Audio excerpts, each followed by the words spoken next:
Hi writers! Over the past couple of days we've been working on our drafts and we've been finding different ways to raise the level of our narrative writing. So we've been able to raise the level of our narrative writing by dreaming the dream of the story and then writing in a way that allows our readers to experience that moment with us. We've been telling the story from the inside of the story, using details that are true to the event. We sat down and used the tool, the narrative writing checklist, to ask where does my writing measure up and how do I need to improve it? We've asked, what is my story really about? And then we wrote in a way to bring forth that meaning. So we wrote about the heart of our story.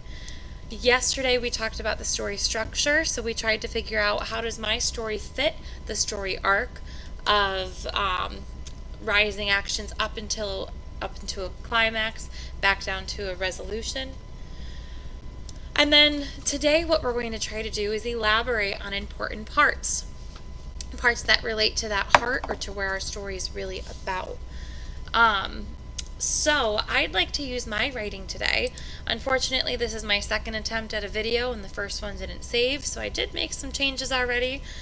So right now, you're seeing some edits on my writing. I'm sorry about that.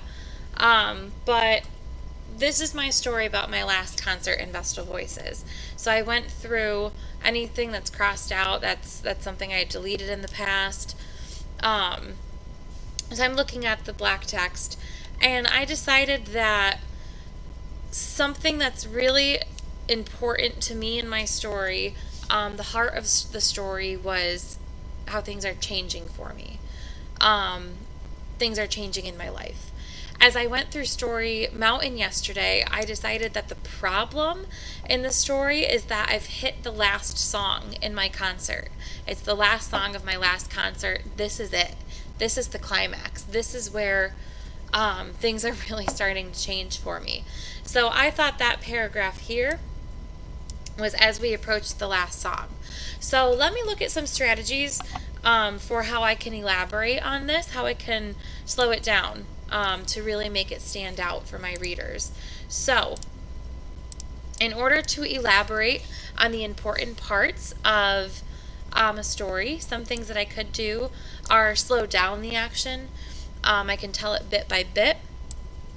I could add dialogue. That might be hard in my story because we're singing at that time and we're not supposed to be talking, but you might be able to try it in your story.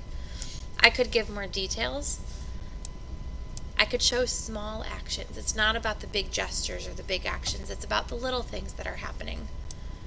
I could add internal thinking. That might be one that I try a lot of because in my story, this part of the song is we're in the middle of a chorus concert. We're not supposed to be talking, but I can definitely be thinking. So I'm going to give some of the slowing it down, small actions, and internal thinking. I'm going to give that a try. So again, this is my second take at a video. So I did talk through all of that in the first one. But so as I started reading, I'm looking at this paragraph here. Anything that's in green, that's something I'm adding to slow down my writing. So originally what the paragraph said in the first version, here it is. This is the first version. As we approached the last song, I was starting to become emotional. This was the end. This was really the end. Through the tears that were welling in my eyes, I somehow was still able to voice the lyrics. I sang, "O Shenandoah, I long to see you, away you rolling river." These lyrics spoke to me, just like in the song. I knew I would long to see this group again, to hear this group again. Yet I was bound away because it was time to move on. Right away when I started reading that, the first things I wrote here, as we approached the last song, I was starting to become emotional. How? How was I becoming emotional? What was I thinking? What was going on? What was I doing? So I went to a new version and I changed this. So I added a sentence here. So as we approached the last song, I was starting to become emotional. I wondered, can I freeze time? Does this really have to be over? So I'm adding some thoughts into my writing. At this moment, this is what I was thinking. Was I really thinking that? I don't know, but for the sake of elaborating on my narrative, it's okay to kind of fudge a few things, to fluff it a little bit. Make it up if you don't quite remember. It's relevant to what I'm writing, so it's okay. So as I kept reading this old version, the next part I got to I started saying through the tears that were welling in my eyes. Now I'm showing how I'm getting emotional. I can add to that. So let me go back to this new version. I can slow this down even more. So I crossed that out. I decided to rephrase things a little bit. So I changed it. Let's see. Let's get the current version. So I changed it to, this was the end. This is really the end.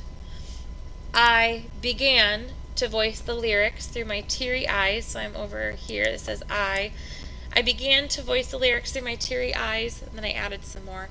My quivering chin and the heavy sinking feeling in the pit of my stomach.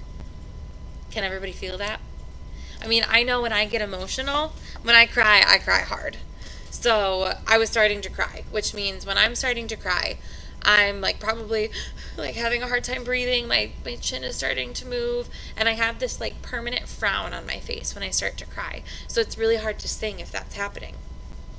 So I said my eyes are teary, my chin is quivering, I have a heavy sinking feeling in the pit of my stomach, and I can probably barely see Mr. Powell. So I'm going to go back to a new version. I'm going to add that now. Let's see. So I'm over here. I began to voice the lyrics through my teary eyes, quivering chin, heavy sinking feeling pit in my stomach. I could barely even see Mr. Powell, but I trusted he was conducting. I listened to the voices around me, and then I joined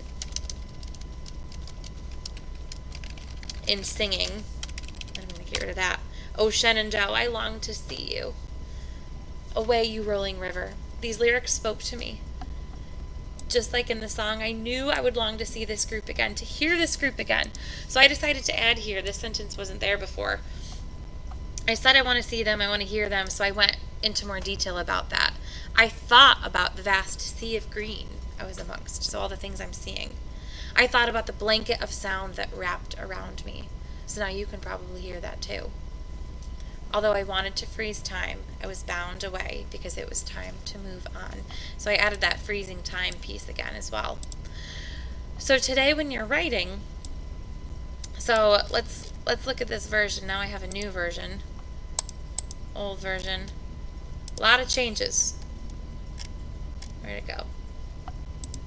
Yesterday. A lot of changes have been made. You see all these cross-outs, all the highlights, all the additions. I slowed that paragraph down because I really wanted to drive that meaning home. It's part of the heart. It's something that I thought was really important. So I wanted you to spend more time in that moment with me. So today and every day when you write, slow it down. Pick a moment that was really important. Make the reader spend time there with you.